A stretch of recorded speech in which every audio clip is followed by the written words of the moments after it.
नमस्कार भक्तों, आप सभी का स्वागत है हमारे channel mom with Gyanvi official पर। और आज हम सुनेंगे शनिवार व्रत की विधि एवं कथा। इस दिन शनि देव की पूजा होती है। काला तिल, काला वस्त्र, तेल सरसों का, उड़द दाल शनि देव को बहुत ही प्रिय हैं। इसीलिए इनके द्वारा शनि देव की पूजा होती है। शनि देव की दशा को दूर करने के लिए यह व्रत किया जाता है। शनि स्रोत का पाठ भी विशेष लाभदायक सिद्ध होता है। कथा का आरंभ।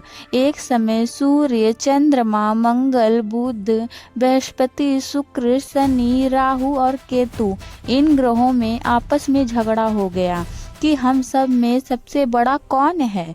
सब अपने अपने को बड़ा कहते थे।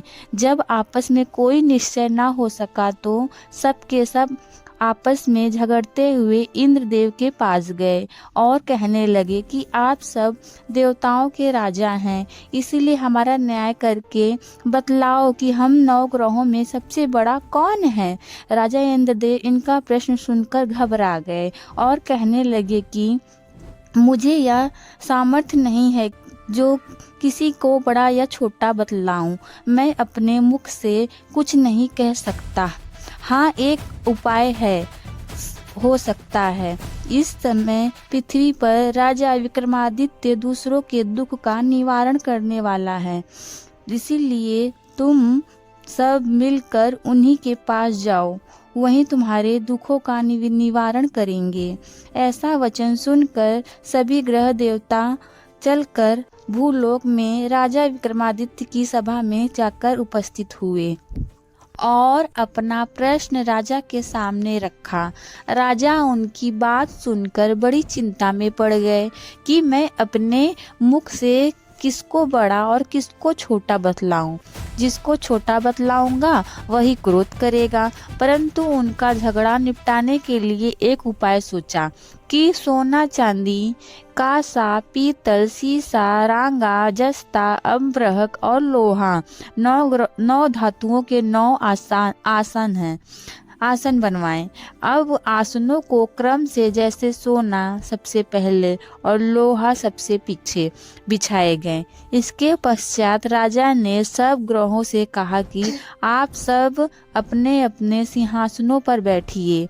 जिसका आसन सबसे आगे है वह सबसे बड़े और जिसका आसन सबसे पीछे है वह सबसे छोटा जानिए, क्योंकि लोहा सबसे पीछे था और वह शनिदेव का आसन था। इसीलिए शनिदेव ने समझ लिया कि राजा ने मुझको सबसे छोटा बना दिया है।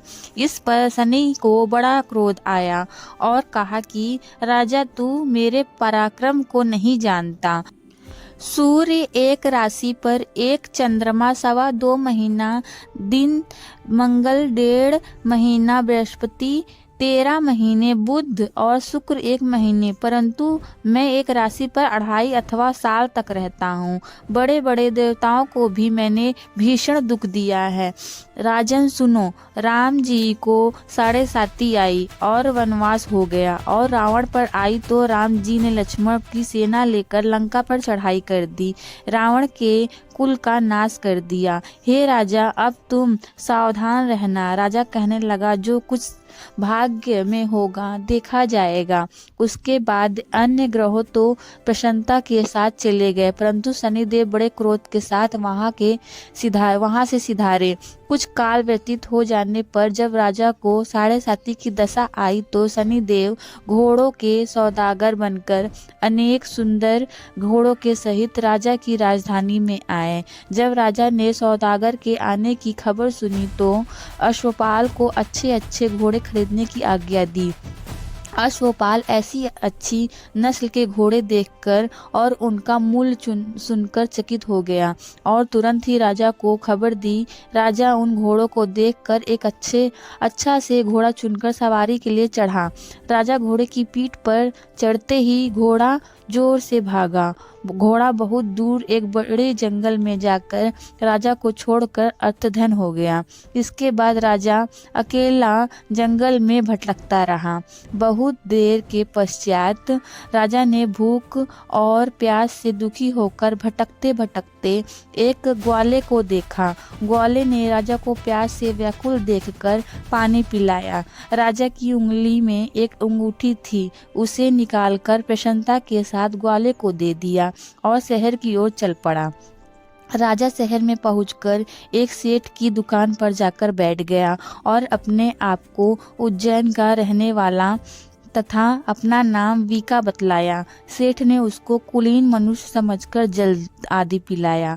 भाग्यवश उसी दिन सेठ की दुकान पर बिक्री अधिक हुई थी। तब सेठ उसको भाग्यवान पुरुष समझकर भोजन कराने के लिए अपने साथ ले गया। भोजन कराते समय राजा ने आश्चर्य की बात देखी कि खूंटी पर हार लटक रहा है और वहाँ खूंटी उस हार को निगल रही है। भोजन के पश्चात कमरे में आने पर जब सेठ को कमरे में हार ना मिला तो सबसे यही निश्चय किया कि सिवाय वीका के और कोई इस कमरे में नहीं आया, अतः अवश्य ही उसी ने हार चोरी किया है। परंतु वीका ने हार लेने से मना कर दिया। इस 5-7 आदमी खड़े होकर उसको फौजदार के पास ले गए। फौजदार ने उसको राजा के सामने उपस्थित कर दिया और कहा कि यह आदमी तो भला प्रतीत होता है, चोर मालूम नहीं होता, परंतु सेठ का कहना था कि इसके सिवाय और कोई घर में आया ही नहीं, अवश्य ही इसी ने चोरी की है। तब राजा ने आज्ञा दी कि इसके हाथ पैर काटकर चौरंगिया किया जाए। राजा की आज्ञा का तुरंत पालन किया गया और वीका के हाथ पैर काट दिए गए। इस प्रकार कुछ काल व्यतीत होने पर एक तेली उसको अपने घर ले गया और कोलू पर उसका बैठा दिया। वीका उस पर बैठा हुआ जबान से बैल हाँकता रहा। शनि की दशा समाप्त हो गई और एक रात को वर्षा ऋतु के समय वह मल्हार राग गाने लगा। उसका गाना सुनकर उस शहर के राजा की कन्या उस राग पर मोहित हो गई और उसी दासी को खबर लाने भेजी कि शहर में कौन गा रहा है।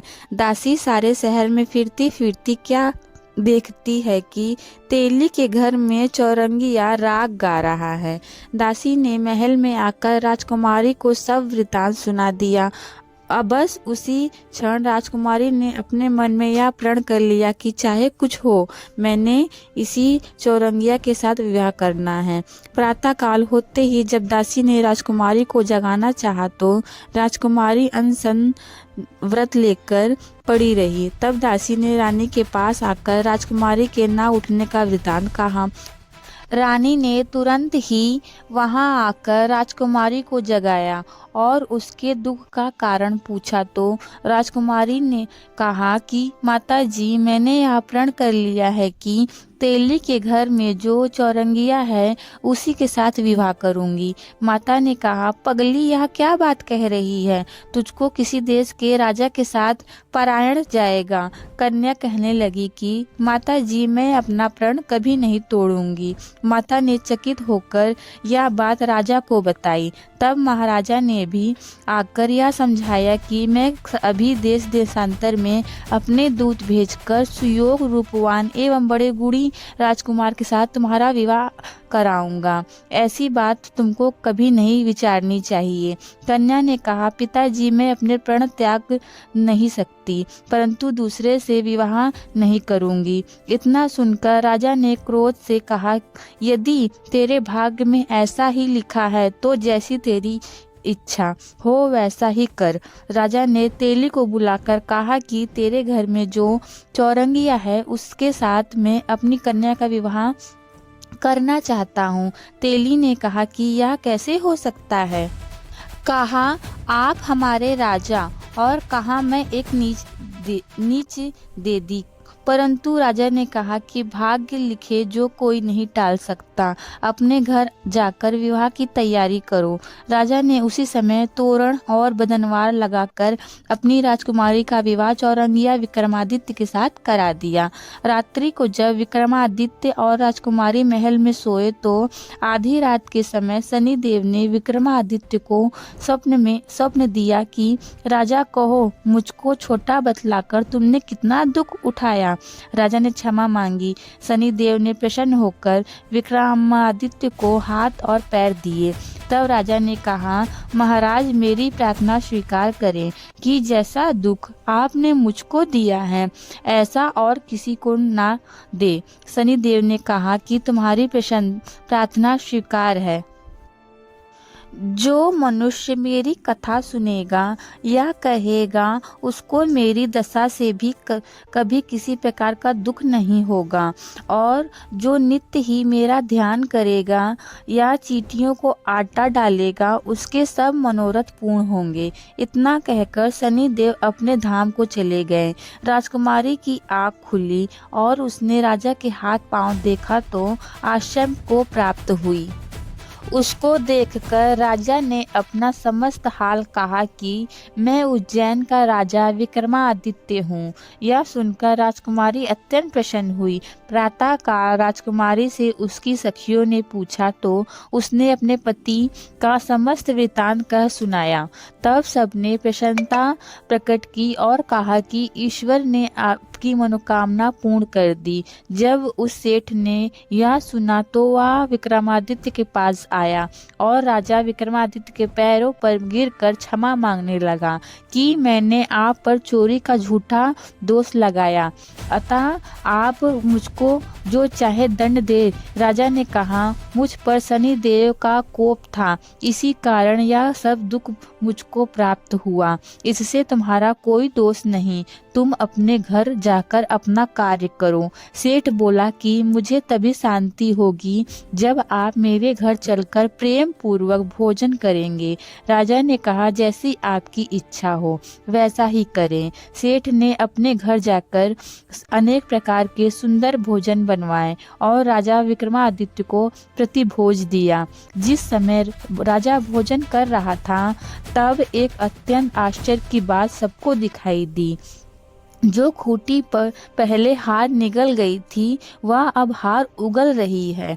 जब भोजन समाप्त हो गया तो सेठ ने हाथ जोड़कर बहुत सी मोहरें राजा को भेंट की और कहा कि मेरे श्री कंवर नामक एक कन्या है, उसका प्राणी ग्रहण आप करें। इसके बाद सेठ ने अपनी कन्या का विवाह राजा के साथ करा दिया और बहुत सा दहेज आदि दिया। इस प्रकार कुछ दिनों तक वह निवास करने के पश्चात विक्रमादित्य ने शहर के राजा से कहा कि अब मेरी उज्जैन जाने की इच्छा है। फिर कुछ दिन के बाद विदा लेकर राजकुमारी मनोभावनी सेठ की कन्या श्री कंवरी तथा दोनों जगह के दहेज में प्राप्त अनेक दास दासी रथ और पालकियों से सहित विक्रमादित्य उज्जैन की तरफ चले।